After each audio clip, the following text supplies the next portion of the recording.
मक्का के काफिरों के सामने भी जब कुरान पढ़ा जाता था तो वो हंसते रहते थे, वो मजाक उड़ाते थे। अल्लाह ने फरमाया अफमिन हाज़ल हदीस ताजबून, ओ लोगो इस कुरान को जब पढ़ा जाता है तो तुम्हें बड़ा ताज्जुब होता है। व तज़हकून वला तबकून, तुम हंसते रहते हो, तुम रोते नहीं हो। व अंतुम सामिदून, तुम तो हंसी मजाक करते हो। आज भी कुरान पढ़ा जाता है और हम हंसी मजाक में लगे रहते हैं। कुरान की तिलावत होती है और हम खेलते रहते हैं, हम मजाक करते रहते हैं। आज कुरान पढ़ा जाता है और हमारे दिल के ऊपर कोई असर नहीं होता। आज अक्टूबर का महीना चल रहा है, सर्दी का मौसम शुरू हो चुका है, लेकिन यहां प्रोग्राम में बैठ करके मुझे पसीना हो रहा है। सोचो मई जून का अगर महीना हो और यहां ये शामियाना और टेंट भी ना लगा हो और खुले मैदान के नीचे मुझे बिठा दिया जाए तो मुझे कितना पसीना होगा। आज हम जरा सी गर्मी बर्दाश्त नहीं कर सकते। ओ मेरे नौजवान साथियों, कल कयामत के दिन की गर्मी तुम कैसे बर्दाश्त करोगे जब ये सूरज 9 करोड़ 30 लाख मील की दूरी पर नहीं होगा, बल्कि सिर्फ और सिर्फ 1 मील की दूरी पर होगा। 1 मील कितना होता है? 1 मील होता है 1.6 किलोमीटर, 1.5 किलोमीटर। 1.5 किलोमीटर कितना हुआ? ये सूरज 1.5 किलोमीटर की दूरी पर होगा। गर्मी से लोग बेहाल होंगे। अल्लाह तबारक व तआला अपने कुछ स्पेशल बंदों को, अपने कुछ खास बंदों को अपने अर्श का साया देगा। उनको गर्मी नहीं लगेगी, उनको धूप नहीं लगेगी, उनको पसीना नहीं होगा। कौन होंगे वो स्पेशल बंदे? अल्लाह के नबी फरमाते हैं वो 7 तरीके के लोग होंगे। उसमें एक वो नौजवान भी होगा, उसमें वो एक लड़की भी होगी, वो एक लड़का भी होगा, वो एक इंसान भी होगा। वरजुलुन ज़करल्लाह खालियन फफाज़त ऐना, जिसने तन्हाई में अल्लाह को याद किया होगा, जिसने अकेले में अल्लाह को याद किया होगा और उसकी आंखों से आंसू बहने लगेंगे। हमारी आंख से तो आंसू नहीं बहते। हम तो कभी रात में तन्हाई में बैठते भी हैं तो यूट्यूब चला रहे हैं। क्या देख रहे हैं अल्लाह जानता है, हम जानते हैं। अब तो गुनाह आसान हो गया ना। पहले लोगों को टीवी लगानी पड़ती थी, सीडी लानी पड़ती थी, कमरा बंद करना पड़ता था। अब तो सबके पास मोबाइल है, बूढ़े के पास, जवान के पास, लड़के के पास, लड़की के पास। अब कौन नजर रखेगा भाई? अब तो बस एक ही कैमरा है जो आपके ऊपर नजर रख रहा है और वो कैमरा है अल्लाह का कैमरा। अल्लाह के कैमरे में सब रिकॉर्ड हो रहा है। ये रात को 12 बजे आपके मोबाइल में क्या देख रहे हैं आपने हिस्ट्री डिलीट कर दी, आपने मोबाइल से सबूत मिटा दिया, मगर अल्लाह ताला के जो सबूत रिकॉर्ड हो रहा है वो तो नहीं मिटेगा। व इन्ना अलैकुम लहाफिज़ीन किरामन कातिबीन, मेरे बंदो हमने तुम्हारे आमाल को रिकॉर्ड करने के लिए किरामन कातिबीन को मुकर्रर कर दिया है। यालमून मा तफअलून, वो तुम्हारे एक एक अमल को रिकॉर्ड कर रहे हैं, वो तुम्हारी एक एक हरकत को लिख रहे हैं। ओ मेरी प्यारी माँ बहनों, तुम जलसे में आकर के क्या क्या बातें कर रही हो, किसकी शिकायतें कर रही हो? कोई बहू अपनी सास की शिकायत कर रही है, कोई ननद अपनी भाभी की शिकायत कर रही है, कोई देवरानी जेठानी की गीबत कर रही है। तुम जुबान से जो बोल रही हो, मा यल्फिज़ु मिन क़ौलिन इल्ला लदैहि रक़ीबुन अतीद, तुम्हारी जुबान से जो अल्फाज निकलते हैं वो भी रिकॉर्ड किए जा रहे हैं, वो भी अल्लाह के यहाँ नोट किए जा रहे हैं। तो हम तो तन्हाई में बैठकर कभी अल्लाह को याद नहीं करते, हम तो गुनाह करते हैं, हम तो अल्लाह को नाराज करते हैं। और आपके सीमांचल में तो ये माहौल बना है कि साहब मदरसे में 10,000 रुपया चंदा दिया है तो जब तक 10 मिनट तक यहां माइक में हमारे लंबी चौड़ी दुआ ना हो तब तक हमारे दिल को सुकून नहीं मिलेगा।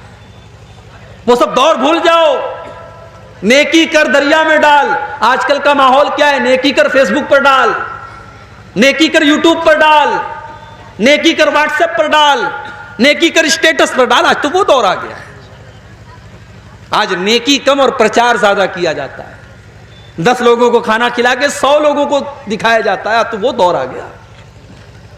मेरे प्यारे साथियों, सहाबे किराम को देखो, वो बेचारे इतने नेक थे कि अगर कभी कोई नेकी नहीं कर पाते थे तो नेकी ना कर पाने के गम में वो रोते थे। जैसे कोई गरीब आदमी आया, मदरसा कमरुल उलूम का जलसा चल रहा है, उसका उसका दिल चाहता है कि मैं मदरसे में 1000 रुपया चंदा दूं, मगर वो गरीब आदमी है, मजदूर आदमी है। वो बेचारा बड़ी मुश्किल से 100 रुपये का अरेंजमेंट करता है। वो 100 रुपये ला के देता है तो उसकी आंख में आंसू आ जाते हैं। वो सोचता है काश मेरे पास 1000 होता, 1,00,000 होता, मैं इन गरीब बच्चों की तालीम के लिए 1,00,000 का ताउन कर देता। इसको कहते हैं नेकी ना कर पाने का जज्बा, नेकी ना कर पाने का मलाल। गज़वे तबूक का मौका था। ये बड़ी अजीबो गरीब लड़ाई थी, बड़ा अजीबो गरीब गज़वा था अल्लाह के नबी की जिंदगी का। मैं अपने नौजवान भाइयों से कहूंगा कभी यूट्यूब पर गज़वे तबूक के बारे में सुन लेना, मेरे बयान भी मौजूद है, तुम सुन लेना। गज़वे तबूक के बारे में हर नौजवान को पढ़ना चाहिए, सुनना चाहिए। गर्मी का मौसम था, खजूरों के पकने का टाइम था और मदीना से 600 किलोमीटर का सफर तय करना था। सवारियों की किल्लत थी, पैसे की किल्लत थी। अल्लाह के प्यारे नबी ने ऐलान किया, इस लश्कर के ताउन के लिए तुम अपना अपना चंदा दो। जो चंदा देगा, जो ताउन करेगा, मैं उसे जन्नत की गारंटी देता हूं। सहाबे किराम अपनी अपनी हैसियत के मुताबिक, अपनी अपनी ताकत के मुताबिक अल्लाह के नबी के पास आकर के ताउन करने लगे। कुछ सहाबा गरीब थे, मजदूरी करते थे। वो ओवर टाइम काम करके, रात को काम करके, जो रात की मजदूरी होती थी वो ला करके 1 मुट्ठी या 2 मुट्ठी जौ लाते थे और अल्लाह के नबी को दे देते थे और कहते थे, अय अल्लाह के नबी मैं गरीब आदमी हूँ, ये 1 मुट्ठी जौ लेकर के आया हूँ, ये 2 मुट्ठी जौ लेकर के आया हूँ। अय अल्लाह के नबी ये मेरी कैपेसिटी यही है, मेरी ताकत यही है, आप इसको कबूल कर लीजिए। अल्लाह के नबी बड़ी खुशी खुशी कबूल कर लेते थे। मुनाफिक लोग मजाक उड़ाते थे, देखो ये 1 मुट्ठी जौ के जरिए इस्लाम की खिदमत करने के लिए आए हैं। अल्लाह के प्यारे नबी कहते थे, ओ लोगो मेरे इन गरीब सहाबा का मजाक न उड़ाओ। लौ अनफक़ा अहदुकुम मिस्ला उहदिन ज़हबा, तुम ओहद पहाड़ के बराबर भी अगर सोना खर्च कर दोगे, मेरे इन गरीब सहाबा ने 1 मुट्ठी या 2 मुट्ठी जो जौ दिया है, तुम उसका मुकाबला नहीं कर सकते। उसी में कुछ गरीब सहाबा अल्लाह के नबी के पास आए। अय अल्लाह के नबी, हम भी आपके साथ गज़वे तबूक में जाना चाहते हैं। आपने पूछा क्या तुम्हारे पास सवारी का साधन है? अय अल्लाह के नबी, हमारे पास सवारी का साधन नहीं है। आपने फरमाया मैं तुमको लेके नहीं जा सकता, हमारे पास सवारियां महदूद हैं, हम तुम्हें अपने साथ लेके नहीं जा सकते। तुम्हें अगर चलना है तो सवारी का इंतजाम करो, वरना हम तुम्हें लेकर के नहीं चल सकते। वो बेचारे गरीब साहबा थे, उनके पास सवारी का साधन नहीं था, ऊंट नहीं था, घोड़ा नहीं था। वो पलट करके जाने लगे। जब पलट करके जाने लगे, उनकी आंखों से आंसू बहने लगे। उन्होंने नबी के सामने अपनी आंसुओं को जाहिर नहीं किया। वो पलट करके जब जाने लगे, तब उनकी आंखों से आंसू बह रहे हैं। नबी ने उनके आंसुओं को नहीं देखा, मगर अल्लाह ने कुरान में उनके आंसुओं का जिक्र किया। कुरान के 10वें पारे के आखिर में अल्लाह ने फरमाया, वला अलल्लज़ीना इज़ा मा अतौका लितहमिलहुम क़ुल्त ला अजिदु मा अहमिलुकुम अलैहि तवल्लौ व आयुनुहुम तफीज़ु मिनद्दमइ हज़नन अल्ला यजिदु मा युनफ़िक़ून। ऐ नबी, मेरे उन गरीब सहाबा को जरा देखिए, जो आपके पास आकर के कहते हैं कि अल्लाह के नबी हमको भी लेके चलिए, और आप कहते हैं मेरे पास सवारी नहीं है। तो ऐ मेरे नबी, वो पलट करके जब जाते हैं तो रोने लगते हैं, उनकी आंखों से आंसू बहने लगते हैं। हज़नन अल्लाह यजिदु मा युनफ़िक़ून, उन्हें मलाल है इस बात का कि काश उनके पास भी इतना होता कि आज वो इस्लाम के लिए कुछ कर सकते। मेरे प्यारे साथियों, ये नबी के सहाबा हैं, उनकी आंखों में इसलिए आंसू हैं कि वो इस्लाम की मदद नहीं कर पा रहे हैं। आज हमारे पास घर है, जमीन है, जायदाद है, माल है, बहुत कुछ है, मगर हम अल्लाह के दीन के लिए 1 मिनट नहीं देना चाहते हैं, 1 रुपया नहीं देना चाहते हैं। हम कितने पीछे हैं इन चीजों में, जरा हम और आपको। अब आइए 2-4 वाकयात अल्लाह के नबी की सीरत से आपको सुनाता हूं, जब प्यारे नबी की आंखों में आंसू आए थे। क्योंकि आज की मेरी तकरीर का उन्वान यही है, रोना। अब यहां रोने की बात आई है तो एक बात बोलता हूं, रोना भी कई तरीके का होता है। हम लोग समझते हैं कि साहब आदमी को जब तकलीफ होती है, दर्द होता है, तभी रोता है। अल्लामा इब्न क़य्यिम ने लिखा है कि रोना 10 तरह का होता है। 10 तरीके से इंसान रोता है। नंबर 1, सबसे पहला जो रोना होता है रिक्कत का रोना, रहमत का रोना। आपने किसी को तकलीफ में देखा, आपको तरस आ गया, रहम आ गया, अब रहम आने की वजह से आपकी आंखों में आंसू आए, ये रहमत का रोना है। दूसरा, खौफ का रोना। आपको डर लग रहा है, पता नहीं क्या होगा, कर्फ्यू लगा है, आपका बच्चा बाहर कहीं गया, आपको डर लग रहा है मेरे बच्चे के साथ पता नहीं क्या होगा, ये खौफ का रोना है। अब तीसरा रोना मोहब्बत का रोना। शौहर पूर्णिया से मुंबई गया है काम करने के लिए, बीवी से दूर है, बीवी शौहर से बात कर रही है, बीवी की आंखों में आंसू आ गए, ये मोहब्बत का रोना है। बेटा सऊदी गया है, मां बच्चे से बात कर रही है, मां की आंखों में आंसू आ गए, ये मोहब्बत का रोना है। ये रोने की तीसरी किस्म है। नंबर 4, खुशी का रोना। बच्चा इम्तिहान में कामयाब हो गया, घर में आया, मां को सुनाया, मां रोने लगी। बेटा कुरान का हाफिज बन गया, घर में आया, बाप रोने लगा। खुशी का रोना।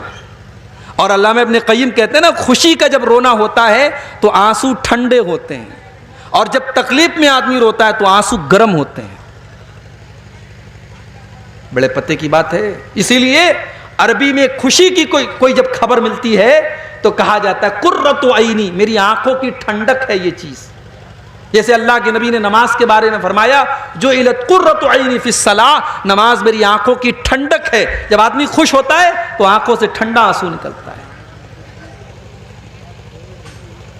और रोने की 5वीं किस्म, दर्द और तकलीफ से रोना। चोट लग गई, आपकी आंखों में आंसू बहने लगे, बिच्छू ने डंक मार लिया, आंखों से आंसू बहने लगा, तो तकलीफ का रोना होता है। रोने की 6ठी किस्म, गम और मलाल का रोना। बाप का इंतकाल हो गया, बेटा रो रहा है, बीवी का इंतकाल हो गया, शौहर रो रहा है, यह गम का रोना है। उसके बाद रोने की 7वीं किस्म, अल्लामा इब्न क़य्यिम कहते हैं कमजोरी और बुढ़ापे का रोना। इंसान बूढ़ा हो गया, 70-80 साल का हो गया, अब बेचारा चल नहीं पा रहा है, उसकी आंखों से आंसू आ गए। रोने की 8वीं किस्म, निफाक का रोना, नकली रोना, दिखावटी रोना।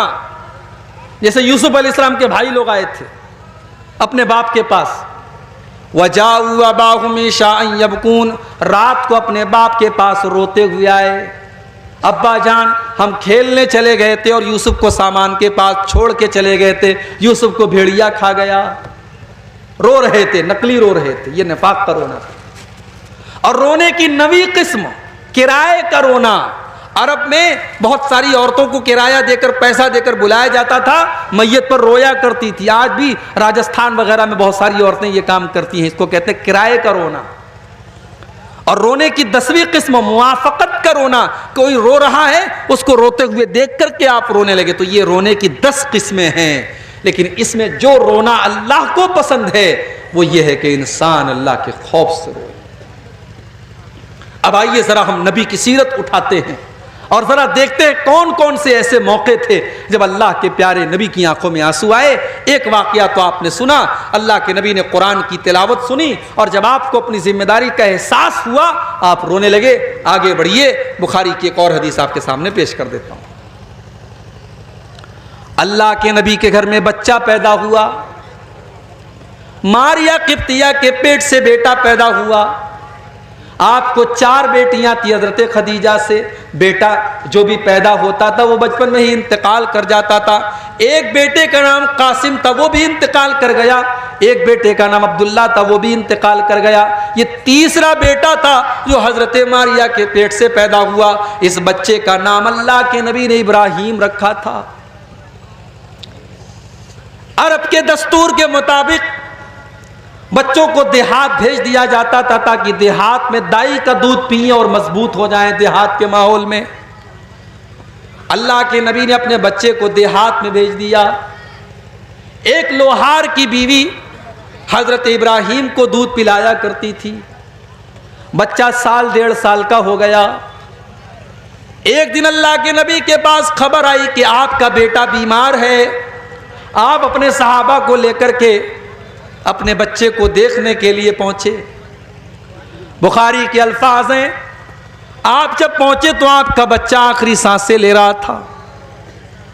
इब्राहिम रजी अल्लाह ताला अन्हु आपके बेटे हैं, आपने अपने बेटे को गोद में लिया। वह नफसहु तकाकऊ, बच्चे की सांसें उखड़ रही थी, बच्चा आखिरी सांसें ले रहा था। अपने बेटे की मौत का ये मंजर देख करके अल्लाह के नबी की आंखों में आंसू आ गए और अल्लाह के नबी रोने लगे। मेरे प्यारे साथियों, आज कहने वाले यहां तक कह देते हैं अल्लाह के पल्ले में वहदत के सिवा क्या है, लेना है जो ले लेंगे हम दामाने मोहम्मद से। ओ लोगों, अल्लाह के फैसले के आगे तो मेरे नबी भी मजबूर हैं।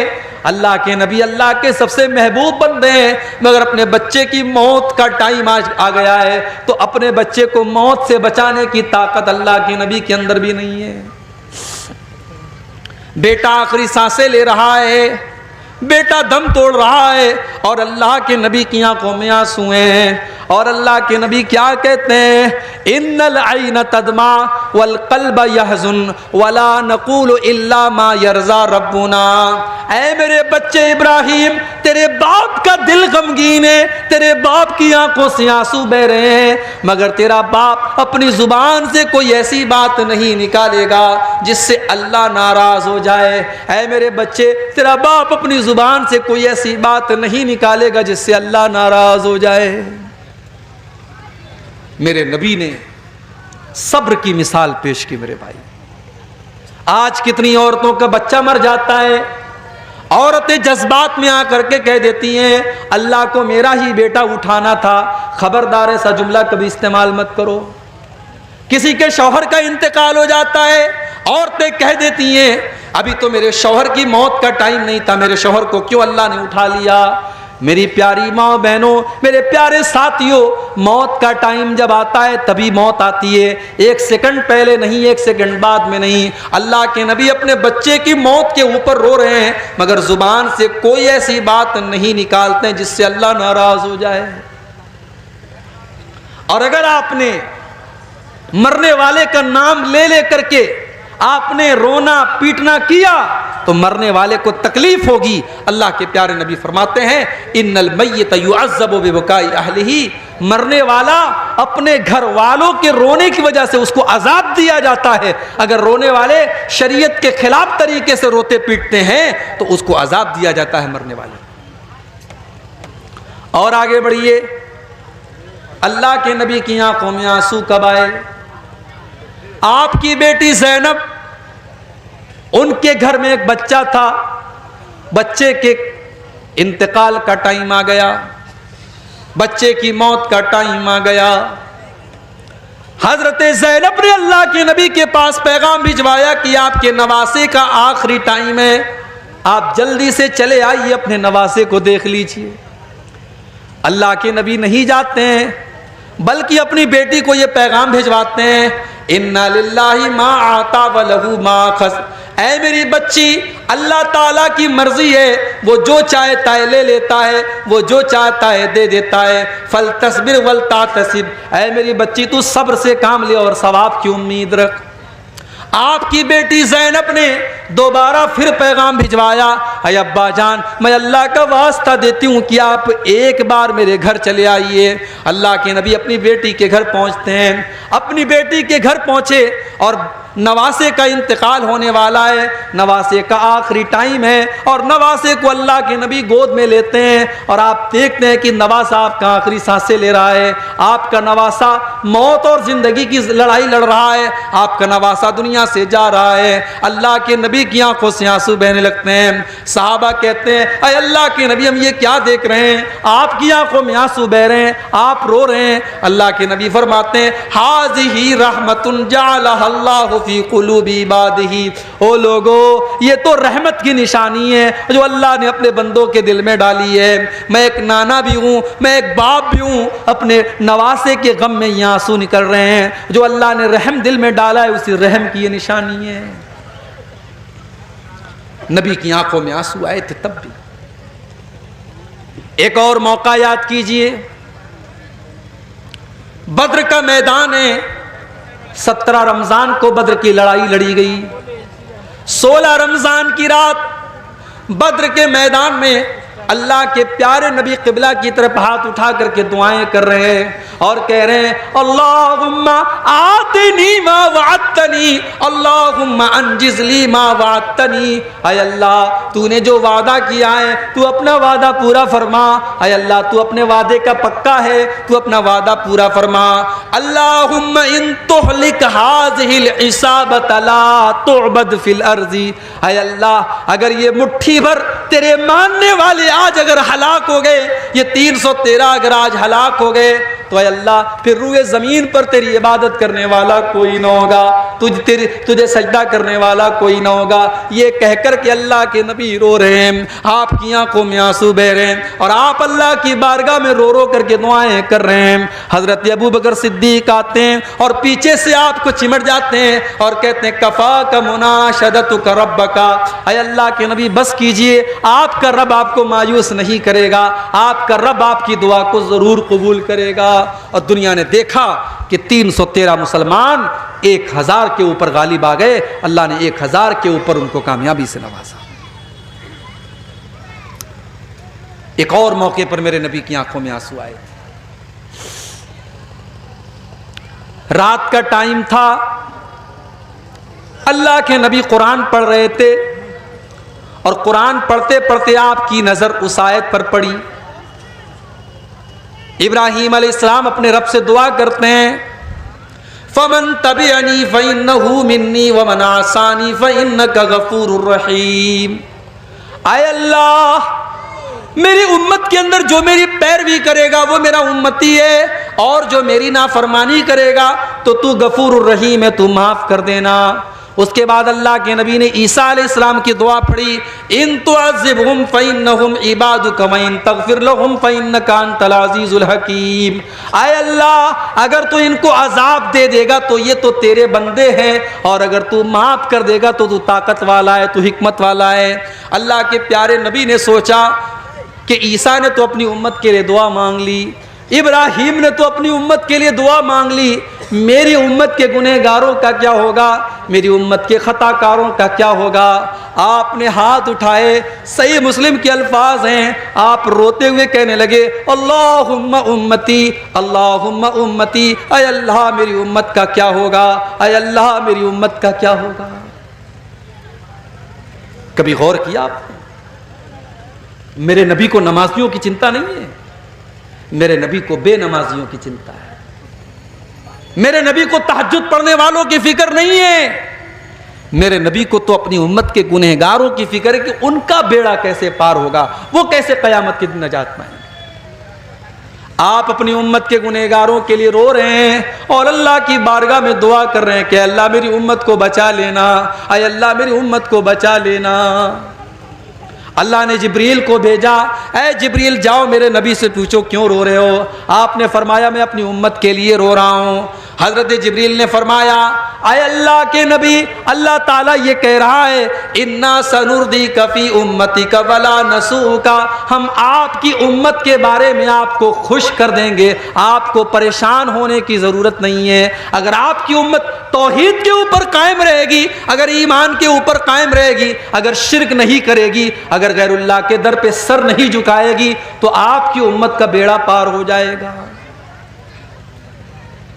वो नबी हमसे कितना प्यार करते थे मेरे भाई। सलाम उस पर जो उम्मत के लिए रातों को रोता था, सलाम उस पर जो फर्शे खाक पर जाड़े में सोता था, सलाम उस पर कि जिसके घर में चांदी थी न सोना था, सलाम उस पर के टूटा बोरिया जिसका बिछौना था, सलाम उस पर कि जिसने खूं के प्यासों को कबाएं दी, सलाम उस पर कि जिसने गालियां सुनकर दुआएं दी। मेरे प्यारे साथियों, वो नबी हमसे इतना प्यार करते थे कि हमारे लिए वो रातों को रोया करते थे। उस नबी से हम कितना प्यार करते हैं? नहीं करते हम। अगर हम करते तो आज मस्जिदें खाली ना रहती। वो नबी तो नमाज से इतना प्यार करते थे कि आखिरी टाइम भी उस नबी ने नमाज को नहीं भूला। सोमवार के दिन आपका इंतकाल होता है, शनीचर के दिन आपकी तबीयत बहुत खराब है, आप बेचैन हैं, बेकरार हैं, बार बार आप चादर को फेंक रहे हैं। उम्मे हबीबा कहती हैं आपकी जुबान से अल्फाज नहीं निकल पा रहे थे, मैंने कान लगाया, मैंने गौर से सुना कि देखूं अल्लाह के नबी की जुबान से क्या निकल रहा है। आखिरी टाइम अल्लाह के नबी कह रहे थे अस्सलाता अस्सलाता वमा मलकत ईमानुकुम, ओ लोगो नमाज की पाबंदी करना, नमाज का ख्याल करना, नमाज को नहीं छोड़ना, नमाज से लापरवाही मत करना। आखिरी दिन भी आपको नमाज याद थी। आप जब टेंशन में होते थे आप हजरत बिलाल से कहते थे या बिलाल अरिहना बिस्सलाह, ऐ बिलाल जल्दी से अजान दे दो और मुझे नमाज के जरिए सुकून पहुंचाओ, जब तक नमाज नहीं पढ़ लूंगा मुझे सुकून नहीं मिलेगा। ओ नबी से मोहब्बत का दावा करने वालों, ओ नबी पर जान छिड़कने का दावा करने वालों, तुम एक टाइम की नमाज नहीं पढ़ते हो और दावा करते हो कि हम नबी के लिए जान दे देंगे। अरे जान बाद में देना, पहले अपनी नींद तो कुर्बान करके फजर की नमाज तो पढ़ो, तुम जान क्या दोगे? नमाज नहीं पढ़ते क्यों साहब? अरे मौली साहब दुकान भी तो चलाना है। एक जगह मैंने बड़ी अच्छी बात पढ़ी थी, एक दुकान के बाहर लिखा था कि अपने काम से कहो कि नमाज का टाइम है, नमाज से मत कहो कि मुझे काम है, नमाज से मत कहो कि मुझे काम है, अपने काम से कह दो कि मेरी नमाज का टाइम है, मैं तेरे लिए नमाज को नहीं छोड़ सकता। मेरे नौजवान साथियों, आप नमाज की पाबंदी शुरू कर दीजिए। मैं अल्लाह को गवाह बना करके कहता हूं आपके कारोबार में और बरकत होगी इंशाअल्लाह, आपके चेहरे पर और नूर पैदा होगा, आपकी जिंदगी में और बरकत आएगी। जिस दुकान के लिए और जिस कारोबार के लिए आप नमाज को छोड़ देते हैं मेरे भाइयों, वो नमाज से बढ़कर के नहीं है। अल्लाह ने अपने नेक बंदों की तारीफ करते हुए फरमाया रिजालुल्लाह तुलहीहिम तिजारतुन वला बैउन अन जिक्रिल्लाहि व इकामिस सलाह, मेरे नेक बंदे कारोबार की वजह से कभी नमाज नहीं छोड़ते। मेरे नबी कभी बद्दुआ नहीं करते थे किसी के ऊपर, कभी किसी के ऊपर जल्दी बद्दुआ नहीं करते थे, मगर जब जानबूझ करके काफिरों से लड़ाई की वजह से आपकी असर की नमाज कज़ा हो गई और उनसे जंग करने की वजह से सूरज डूब गया और असर की नमाज आपकी कज़ा हो गई, तो बुखारी के अल्फाज हैं, आपने बद्दुआ करते हुए फरमाया मला अल्लाहु बुयूतहुम व क़ुबूरहुम नारा, अल्लाह इनके घरों को और इनकी कब्रों को जहन्नम की आग से भर दे। शगलूना अनिस सलातिल वुस्ता, इनकी वजह से हमारी असर की नमाज कज़ा हो गई, इनकी वजह से हमारी असर की नमाज छूटी। इतनी मोहब्बत थी अल्लाह के नबी को नमाज। सोमवार के दिन आपका इंतकाल होता है, फजर की नमाज मस्जिद के अंदर चल रही है, अबू बकर सिद्दीक नमाज पढ़ा रहे हैं, सहाबा पीछे नमाज पढ़ रहे हैं, अल्लाह के प्यारे नबी हुजरे आयशा का पर्दा हटाते हैं, सामने हजरत अबू बकर नमाज पढ़ा रहे हैं और सब लगी हुई है, सहाबा नमाज पढ़ रहे हैं। अल्लाह के नबी मुस्कुराने लगते हैं, आपके चेहरे पर मुस्कुराहट आ जाती है।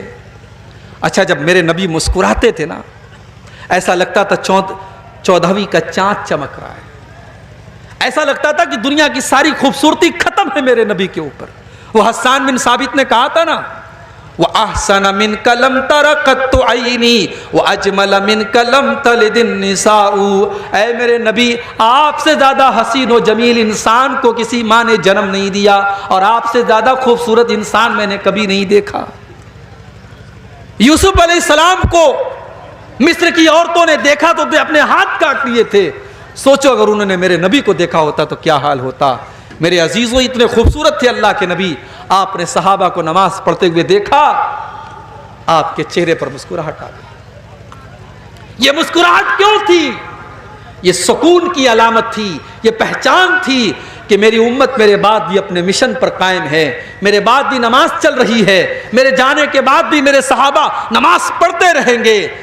मेरा मिशन कामयाब है, मेरे मिशन पर मेरे सहाबा चल रहे हैं, ये सुकून था जिसकी वजह से अल्लाह के नबी के चेहरे पर मुस्कुराहट फैल गई और आप हंसने लगे।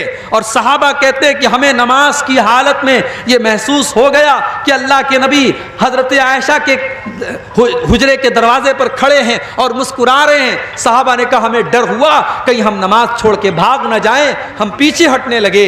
अल्लाह के नबी ने इशारा किया कि नमाज को कंटिन्यू रखो, और उसके बाद आपने पर्दे को दोबारा गिरा दिया और उसके बाद आपका इंतकाल हो गया। ये आखिरी दीदार था जो अल्लाह के नबी के सहाबा ने देखा था।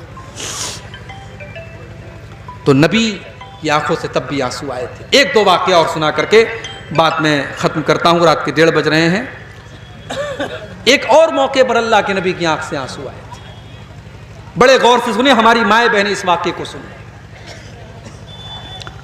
एक सहाबी अल्लाह के नबी के पास आते हैं, सही इब्न हिब्बान की सही रिवायत है, आए अल्लाह के नबी, हम दौरे जाहिलियत में बहुत सारे गलत काम करते थे, बुतों की पूजा करते थे, मुर्दार खाया करते थे। आए अल्लाह के नबी, उन्हीं गलत कामों में से एक काम ये भी था वनक़्तुल औलाद, कि हम अपने बच्चों को कत्ल कर दिया करते थे, अपने बच्चों को मार डाला करते थे, हम बेटियों को कत्ल कर देते थे। आए अल्लाह के नबी, मेरी एक बेटी थी, मुझसे बहुत प्यार करती थी, कुल्लमा दाउतुहा अजाबत, जब मैं उसको बुलाता था वो दौड़ी दौड़ी मेरे पास आती थी। आए अल्लाह के नबी, एक दिन मैंने अपनी बच्ची को बुलाया, वो दौड़ी दौड़ी मेरे पास आई, मैंने उसका हाथ पकड़ा और घर के बाहर लेकर के चला। कुछ दूर चला, कुछ दूर गया, एक कुएं के पास पहुंचा। जब मैं कुएं के पास पहुंचा, मेरी मासूम बच्ची मेरे दिल की प्लानिंग से बेखबर थी। मैंने कुएं के पास पहुंच करके फतरद्दइतुहा फिल बीरी, मैंने उस कुएं के अंदर अपनी बेटी को ढकेल दिया। आए अल्लाह के नबी, मैंने अपने इन्हीं हाथों से अपनी बेटी को उस कुएं के अंदर ढकेल दिया, और आखिरी लफ्ज जो मेरी बेटी की जुबान से निकल रहा था, जो आज भी मेरे कानों में गूंजता है, मेरी बेटी कह रही थी, या अबता, या अबता, अय अब्बा जान मेरा कसूर क्या है, अय अब्बा जान मेरी गलती क्या है, अय अब्बा जान मेरा अपराध क्या है, मुझे किस जुर्म की सजा आपने दी है। अय अल्लाह के नबी, मेरी बेटी मेरे हाथों से मर गई, अपने इन्हीं हाथों से मैंने अपनी बेटी का मर्डर कर दिया। अय अल्लाह के नबी, मेरे सारे गुनाह तो अल्लाह ताला माफ कर देगा, क्या मेरा ये गुनाह भी माफ हो जाएगा? सहाबी अपना वाकया बयान कर रहे हैं और सहाबी की आंख में आंसू है, सहाबी रो रहे हैं और अल्लाह के नबी की आंखों से भी आंसू बह रहे हैं। अल्लाह के प्यारे नबी भी रो रहे हैं। सहाबे किराम उस सहाबी से कहने लगे, अहज़नत रसूल अल्लाह, तूने अल्लाह के नबी को दुखी कर दिया, तूने अल्लाह के नबी को सदमे में डाल दिया, तेरी वजह से अल्लाह के नबी दुखी हो गए। अल्लाह के नबी ने फरमाया, नहीं नहीं, इसको अपने दिल का दर्द बयान करने दो, इसको अपने दिल की बात कह लेने दो। सहाबी ने पूरा वाकया सुनाया और कहा, अल्लाह के नबी, क्या मेरा ये गुनाह भी माफ हो जाएगा? अल्लाह के नबी ने फरमाया कि हाँ, इस्लाम में आने के बाद पहले के तमाम गुनाह माफ हो जाएंगे, अब यहाँ से तुम एक नई जिंदगी शुरू करो, तुम्हारा ये गुनाह भी माफ हो जाएगा। मेरी प्यारी माँ और बहनों, इस्लाम वो दीन है और मेरे नबी वो नबी हैं जिन्होंने आपको जीने का हक दिया है। अगर इस बात को आप समझ लें तो आज कोई औरत ये न कहे कि इस्लाम ने हमको क्या दिया है, इस्लाम में तो बड़ी पाबंदियां हैं। अगर इस्लाम आपसे ये कह रहा है कि आप पर्दे में रहिए, आप घर के अंदर रहिए, आप बिला जरूरत घर के बाहर मत निकलिए, तो ये पाबंदी भी इस्लाम आपकी भलाई के लिए लगा रहा है, क्योंकि इस्लाम वो दीन है जिसने आपको जीने का हक दिया है और जिसने आपको दुनिया में आने के बाद आपको कलंक माना जाता था, इस्लाम ने आकर के बताया है कि नहीं, बेटी कलंक नहीं होती है, बेटी तो दुनिया के लिए रहमत होती है। एक और मौके पर अल्लाह के नबी की आंखों से आंसू आए थे और ये आखिरी वाकया है, मैं इसको सुना करके बात खत्म करने जा रहा हूं। ये रिवायत भी सही इब्न हिब्बान के अंदर मौजूद है। अल्लाह के नबी एक दिन घर से निकलते हैं, भूख से बेहाल हैं आप, कई दिन से खाना आपको नहीं मिला है, भूखे हैं आप। बाहर निकले, दोपहर का टाइम है, अबू बकर सिद्दीक से मुलाकात हुई, उमर फारूक से मुलाकात हुई। अय अबू बकर, इतनी दोपहर में क्या कर रहे हो? ऐ उमर क्या कर रहे हो? ऐ अल्लाह के नबी, मा अखरजाना इल्लल जू, हम लोग तो भूख से बेहाल होकर के निकले हैं। अल्लाह के नबी ने फरमाया, ऐ अबू बकर, ऐ उमर, मैं भी बहुत भूखा हूं और अल्लाह की कसम भूख से बेहाल होकर के निकला हूं। कहा चलो हम लोग अबू अय्यूब अंसारी के घर चलते हैं। ये अबू अय्यूब अंसारी कौन थे? ये अल्लाह के नबी के वो सहाबी थे जो अल्लाह के नबी जब मदीना पहुंचे तो सबसे पहले इन्हीं के घर में आपने क़याम किया था और ये अल्लाह के नबी से बहुत मोहब्बत करते थे और अल्लाह के प्यारे नबी रोज़ाना इनके घर में एक टाइम जाते थे और ये कुछ न कुछ नाश्ता पानी अल्लाह के नबी को कराते थे। लेकिन आज दोपहर का टाइम तक खाने का टाइम था। अल्लाह के नबी अपने दोनों सहाबी को लेके, हजरत अबू बकर को लेके, हजरत उमर के लेके उनके घर पहुंचे। दरवाजा खटखटाया, अबू अय्यूब अंसारी घर में नहीं थे, उनकी बीवी उम्मे अय्यूब थी। उन्होंने दरवाजा खोला, अल्लाह के नबी को देखा, अल्लाह के रसूल को देख करके वो वेलकम करने लगी, मुबारकबाद देने लगी। मरहबम बे रसूलिल्लाह, अय अल्लाह के नबी आपका आना मुबारक हो, खुश आमदीद, वेलकम। अय अल्लाह के नबी आपका आना मुबारक हो, आपके साथियों का आना मुबारक हो। आपने पूछा क्या अबू अय्यूब अंसारी घर पर हैं? कहा नहीं, वो तो खेत में काम कर रहे हैं। इतना सुनना था, अबू अय्यूब अंसारी को भी भनक लगी, वो दौड़े दौड़े घर में आए। अय अल्लाह के नबी क्या बात है, आज दोपहर के टाइम आप हमारे घर में आए हैं, आपका आना मुबारक हो, बताइए मैं क्या खिदमत कर सकता हूँ। अय अबू अय्यूब, बहुत तेज भूख लगी है, कुछ खाने का लाओ। अबू अय्यूब अंसारी बाग में जाते हैं और खजूर का एक गुच्छा तोड़ करके लाते हैं। खजूर का एक गुच्छा तोड़ करके लाते हैं, उसमें कई तरीके की वैरायटी है खजूरों की, उसमें तर खजूर भी है, उसमें सूखी खजूर भी है, उसमें छुआरा भी है, उसमें कई तरीके की खजूरें वो ला करके अल्लाह के नबी के सामने रख देते हैं। ठंडा ठंडा पानी ला के रख देते हैं। अय अल्लाह के नबी गोश्त खाएंगे? हाँ खा लेंगे। अय अल्लाह के नबी बकरी ज़बा कर दूं? हाँ कर लो, लेकिन दूध वाली बकरी मत ज़बा करना। अबू अय्यूब अंसारी जाते हैं और एक बकरी ज़बा करते हैं और आधी बकरी का गोश्त भून देते हैं और आधे का सालन बना लेते हैं। बीवी से कहते तू रोटी बना, बीवी रोटी बना देती है और दो तरीके का गोश्त लाते हैं, रोटी लाते हैं और अल्लाह के नबी के सामने रख देते हैं। अल्लाह के नबी की नज़र गोश्त पर पड़ती है। आप कहते हैं कि अय अबू अय्यूब, अरसिल हो इला फातिमा, ये गोश्त थोड़ा सा मेरी बेटी फातिमा को भिजवा दो। अरसिल हो इला फातिमा फइन्नहा लम तुसिब मिनहा मुन्ज़ु अय्याम। अय अबू अय्यूब, कई दिनों से मेरी बेटी ने गोश्त नहीं खाया है, मेरी बेटी को कई दिनों से गोश्त नसीब नहीं हुआ है। अय अबू अय्यूब, इसमें से थोड़ा सा गोश्त तुम मेरी बेटी के पास भिजवा दो। मेरे नबी अल्लाह के सच्चे नबी थे। आपके अहले बैत ने, आपके घर वालों ने, आपकी बेटी ने, आपकी बेटियों ने, आपकी बीवियों ने कितनी तकलीफ उठाई मेरे भाई। आपकी बेटी ने कई दिन से गोश्त नहीं खाया है। फौरन हजरत अबू अय्यूब अंसारी ने गोश्त निकाला, हजरत फातिमा के घर भिजवा दिया। उसके बाद अल्लाह के नबी अपने दोनों सहाबी को लेकर के खाना खाने लगे। गोश्त भी मौजूद है, रोटी भी मौजूद है, खजूरें भी मौजूद है, ठंडा ठंडा पानी भी मौजूद है। अल्लाह के नबी की आंखों से आंसू बहने लगे। अय अबू बकर, अय उमर, अभी हम लोग कितने भूखे प्यासे थे और अभी अल्लाह ने कितनी नेमतों से नवाज दिया। ये देखो कई तरीके की खजूरें हमारे सामने, ये देखो ठंडा ठंडा पानी हमारे सामने, ये देखो दो तरीके का गोश्त हमारे सामने, ये देखो रोटी हमारे सामने। अय अबू बकर, अय उमर, यही वो नेमतें जिन नेमतों का अल्लाह ताला सवाल करेगा कल क़यामत के दिन और जिसके बारे में अल्लाह ने कुरान में फरमाया लतुसअलुन्ना यौमइज़िन अनिन नईम। मेरे बंदो, तुमसे अल्लाह ताला की नेमतों के बारे में सवाल किया जाएगा। है अबू बकर, ये अल्लाह की नेमत है, अभी हम भूखे थे और अभी तरह तरह का खाना हमें मिल रहा है। इस नेमत का हमको क़यामत के दिन हिसाब देना पड़ेगा।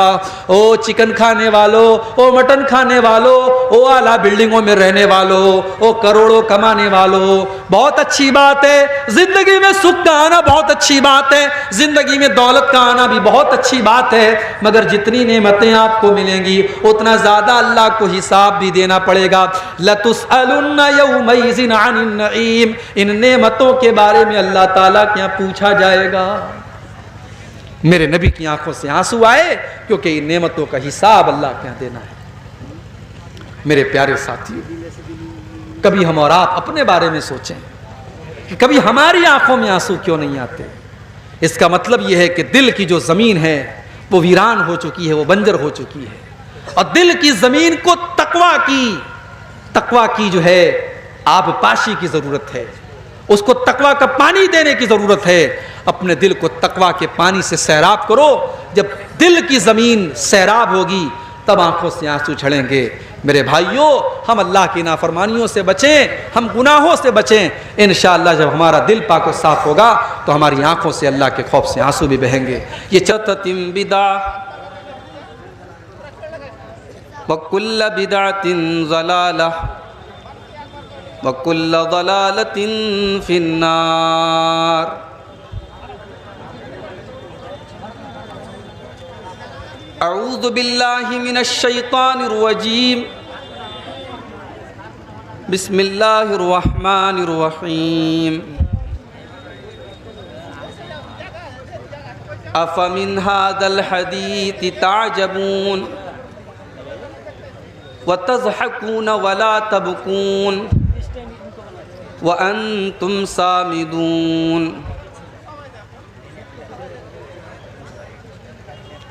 सदर मोहतरम, स्टेज के ऊपर मौजूद मोहतरम उलमाए किराम, बुज़ुर्गों और दोस्तों, नौजवान साथियों, पर्दा नशीन माँ और बहनों, प्यारे बच्चों,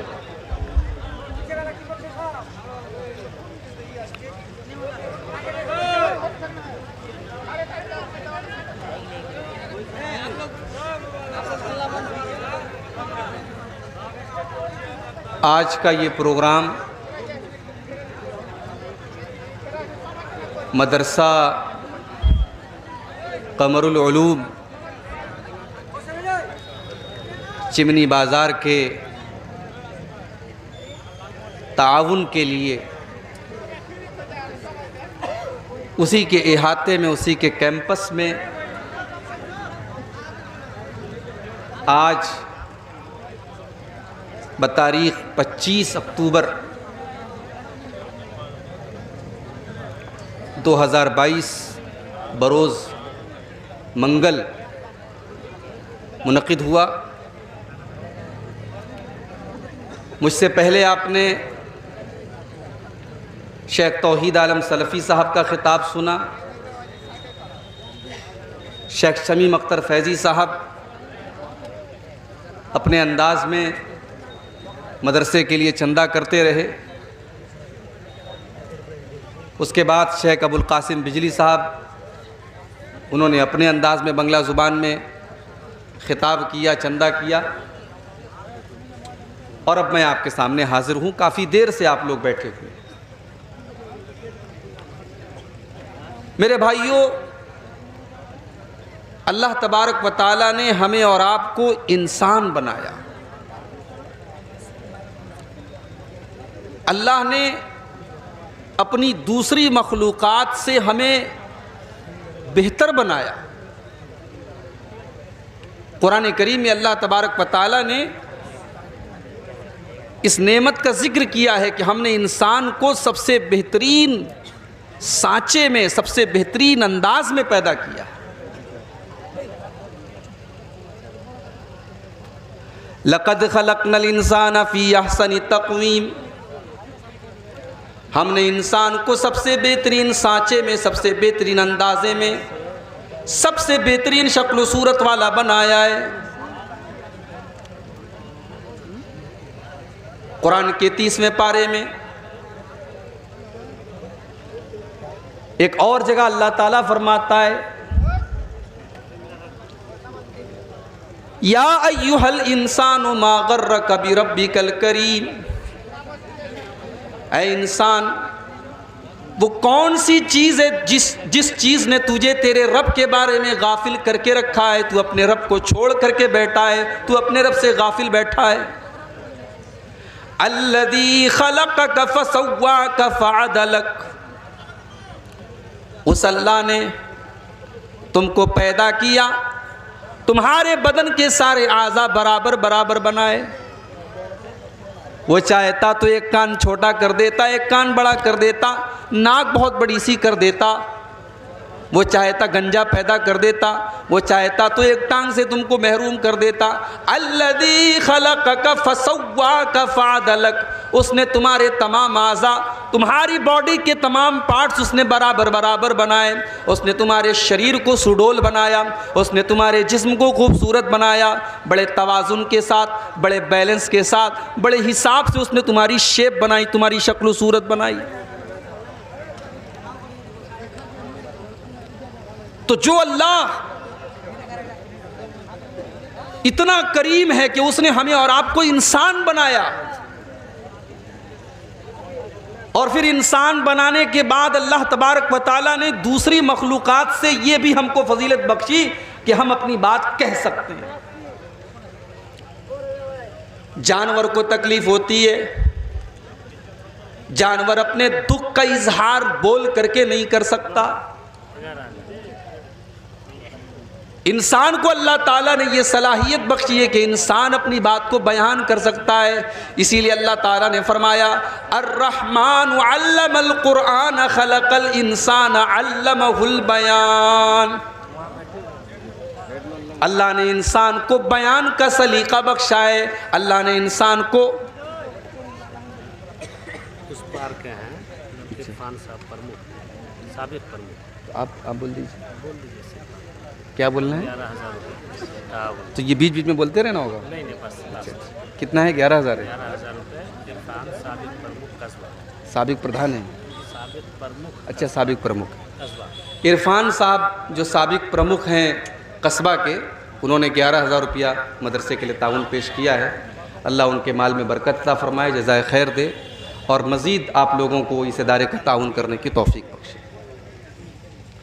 अल्लाह ने इंसान को बोलना सिखाया, अल्लाह ने इंसान को आंखें दी, अल्लाह ने इंसान को जुबान दी, अल्लाह ने इंसान को होंठ दिए। इंसान अपनी बात बयान कर सकता। अलम नजअल लहू ऐनैन व लिसानन व शफतैन व हदैनाहु नजदैन।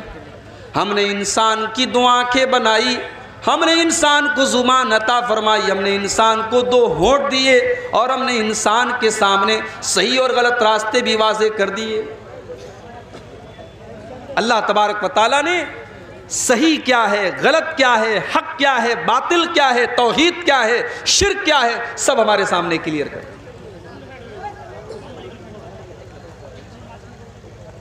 अल्लाह अगर चाहता,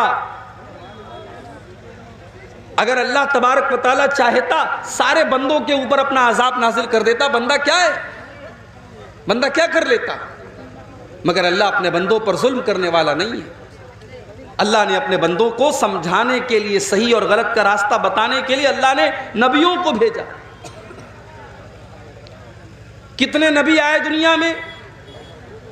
एक ज़ईफ रवायत मिलती है मुस्नद अहमद के अंदर 1,24,000 नबी आए, मगर वो रिवायत ज़ईफ है। इसलिए हम कह सकते हैं कि नबियों की गिनती मालूम नहीं, अनगिनत नबी आए। वलिकुल्ल कौमिन हाद, हर कौम के अंदर कोई ना कोई डराने वाला आया है। हो सकता है हमारे हिंदुस्तान की धरती पर भी कोई नबी आया हो, हमें पता ना हो। हर नबी ने अपनी कौम को जो सबसे पहला पैगाम दिया वो तौहीद का दिया। वलक़द बाअसना फ़ी कुल्लि उम्मतिर रसूलन अन इअ्बुदुल्लाह वज्तनिबुत तागूत। हमने हर कौम के अंदर, हर उम्मत के अंदर, हर कम्युनिटी के अंदर हमने एक रसूल को भेजा, और उस रसूल ने जाकर के अपनी कौम को यही पैगाम सुनाया कि तुम सिर्फ और सिर्फ अल्लाह की इबादत करो, और तुम अल्लाह के साथ किसी को शरीक मत करो। आज हमारे हिंदुस्तान में तकरीबन 90 करोड़ ऐसे लोग हैं जो तौहीद से महरूम हैं, जो एक अल्लाह को नहीं मानते, जो अल्लाह के अलावा न जाने किस किस के आगे सर झुकाते हैं। होना तो ये चाहिए था कि हम उनको भी तौहीद की दावत देते, हम उनको भी इस्लाम समझाते, हम उनको ला इलाहा इल्लल्लाह समझाते, मगर हम क्या कर रहे हैं? हम भाईचारा दिखाने के लिए, हम भाईचारे को साबित करने के लिए उनको शुभ दीपावली बोल रहे हैं। मुसलमान दुकानदार है, उसने अपनी दुकान पर बोर्ड लगा करके रखा है कि माँ लक्ष्मी आपके घर पे कृपा करे और आपके घर को रोशन करे। मेरे प्यारे साथियों, बहुत अच्छी चीज़ है भाईचारा, बहुत अच्छी चीज़ है आपस का सद्भाव, मगर इस्लाम आपको इस बात की इजाज़त नहीं देता कि आप भाईचारा और सद्भाव के चक्कर में अपने अकीदे और ईमान को दांव पे लगा दें। जो इस्लाम एक तरफ आपको इस बात की तालीम देता है कि आप गैर मुस्लिमों के साथ अच्छा सलूक करें, उनके साथ मेल मिलाप रखें, उनके साथ अच्छा सलूक करें, उनको तोहफे तहाइफ दें, उनसे तोहफे तहाइफ ले लें, वही इस्लाम आपको ये तालीम भी देता है, कुल या अय्युहल काफिरून ला आबुदु मा ताबुदून वला अंतुम आबिदूना मा आबुद वला अना आबिदुम मा अबदतुम लकुम दीनुकुम वलिय दीन। वही इस्लाम ये तालीम भी देता है कि ऐ नबी, आप उन लोगों से कह दीजिए जो काफिर हैं, जो अल्लाह की तौहीद पर अमल नहीं करते, जो अल्लाह को एक नहीं मानते, जो एक अल्लाह की तौहीद के कायल नहीं हैं, उनके सामने आप ऐलान कर दीजिए ला आबुदु मा ताबुदून, तुम जिसकी पूजा करते हो उसकी पूजा मैं नहीं कर सकता, वला अंतुम आबिदूना मा आबुद, और जिसकी मैं इबादत करता हूँ तुम उसकी पूजा नहीं करते। जब तक तुम गैरुल्लाह को छोड़ नहीं दोगे तुम एक अल्लाह की इबादत करने वाले नहीं माने जाओगे। ईमान के बारे में इस्लाम कोई कॉम्प्रोमाइज नहीं करता है। एक ऐसा मौका भी आया था, अल्लाह के नबी के सामने ये ऑफर भी आया था कि ऐ मोहम्मद, एक दिन तुम हमारे 360 बुतों की इबादत करो और एक दिन हम ला इलाहा इल्लल्लाह हम भी कहेंगे, हम भी तुम्हारे साथ नमाज पढ़ेंगे, एक दिन तुम हमारी वाली कर लो, एक दिन हम तुम्हारी वाली कर लेंगे। क्या जवाब दिया अल्लाह के प्यारे नबी ने? आपने यही सूरे काफिरून की आयत पढ़ के सुना दी, ला आबुदु मा ताबुदून, जिसकी तुम इबादत करते हो उसकी मैं नहीं कर सकता, वला अंतुम आबिदूना मा आबुद, और जिसकी मैं इबादत करता हूँ तुम शिर्क पर रहते हुए तुम उसकी इबादत कर ही नहीं सकते। लकुम दीनुकुम वलिय दीन, तुम अपने दीन पर अमल करो, मैं अपने दीन पर अमल करता हूँ। तो भाईचारा और सद्भाव ऐसे भी तो कायम हो सकता है भाई। अभी मैं मंझेली गया था असर के बाद, रास्ते में कई मुसलमानों के घर मुझे नजर आए जिन्होंने अपने घरों को दीपों से सजा के रखा। क्यों साहब? मैं इसको भाईचारा नहीं मानता, ये भाईचारा नहीं है, ढकोसला है ये। कोई गैर मुस्लिम टोपी लगा ले उसको हम समझते साहब ये भाईचारा है, और कोई मुस्लिम किसी मूर्ति के आगे पूजा करे हम इसको भाईचारा कहते हैं। भाईचारा ये नहीं है, भाईचारा ये है कि मुसलमान मस्जिद में इबादत करे और गैर मुस्लिम अपनी मंदिर में पूजा करे, और मुसलमान की इबादत पर उस गैर मुस्लिम को कोई एतराज़ ना हो और उस गैर मुस्लिम की इबादत पर हमें कोई एतराज़ ना हो। वो अपने मज़हब पर अमल करे, हम अपने मज़हब पर अमल करें, हमारे मज़हब में कोई दूसरा इंटरफियर ना करे, दूसरे के धर्म में हम इंटरफियर ना करें। ये है असल भाईचारा। भाईचारा ये नहीं है कि साहब हम उनके बुत के सामने जाकर के हम हाथ जोड़ें और इबादत करें और उनसे उनके दीपावली पर हम मुबारकबाद देते हुए कहें कि माँ लक्ष्मी आपके ऊपर कृपा करे, और वो ईद के मौके पर टोपी लगा के जाली वाली और रुमाल पहन करके हमारे घर में आके सेवई खाएं। ज़रूरी नहीं है मेरे भाई। भाईचारे के लिए अपने मज़हब को छोड़ करके दूसरे मज़हब के जो एक्टिविटीज़ हैं और जो चीज़ें हैं उन पर अमल करना ये सही नहीं है। हम तौहीद की अहमियत को समझें मेरे भाई। हमारे नबी दुनिया में तौहीद लेकर के आए थे। अगर हमारे नबी दुनिया के सबसे बेहतरीन नबी हैं, सबसे अफजल नबी हैं, तो हम भी दुनिया की सबसे बेहतरीन उम्मत हैं। और हमें सबसे बेहतरीन उम्मत का जो लक़ब मिला है, जो टाइटल मिला है, ये टाइटल क्यों मिला है? अल्लाह ने उस टाइटल की वजह कुरान में क्या बताई है? कुंतुम खैरा उम्मतिन उखरिजत लिन्नासि तामुरूना बिल मारूफि व तनहौना अनिल मुनकरि व तुमिनूना बिल्लाह। ऐ मुसलमानों, तुम दुनिया की सबसे बेहतरीन उम्मत हो, तुम्हें लोगों के लिए निकाला गया है, तुम लोगों का भला करने के लिए दुनिया में आए हो। तामुरून बिल मारूफ, तुम लोगों को नेकियों का हुक्म देते हो, व तनहौना अनिल मुनकर, तुम बुराइयों से रोकते हो, व तुमिनून बिल्लाह, और तुम अल्लाह के ऊपर ईमान रखते हो। हमारी पहचान है तौहीद। अगर हमारे अंदर तौहीद नहीं है, हम एक अल्लाह के ऊपर ईमान नहीं रखते, अल्लाह को छोड़कर कहीं और हमारी पेशानी झुकती है, तो मेरे भाई हम बेहतरीन उम्मत कहलाने के लायक नहीं है। तो मेरे अजीज़ों, मेरे दोस्तों, जब हम ये कहते हैं कि हम मुसलमान हैं, तो दुनिया हमारे अंदर इस्लाम को तलाश करती है। दुनिया कुरान नहीं पढ़ेगी, दुनिया हदीस बाद में पढ़ेगी, दुनिया हमारे नबी की सीरत बाद में पढ़ेगी। दुनिया पहले हमारा किरदार देखेगी, हमारा अखलाक देखेगी, दुनिया पहले हमें देखेगी और हमसे अंदाज़ा लगाएगी कि मुसलमान ऐसे होते हैं, इसका मतलब इस्लाम ऐसा होता है। हमें और आपको अपनी जिम्मेदारियों का एहसास होना चाहिए मेरे भाई।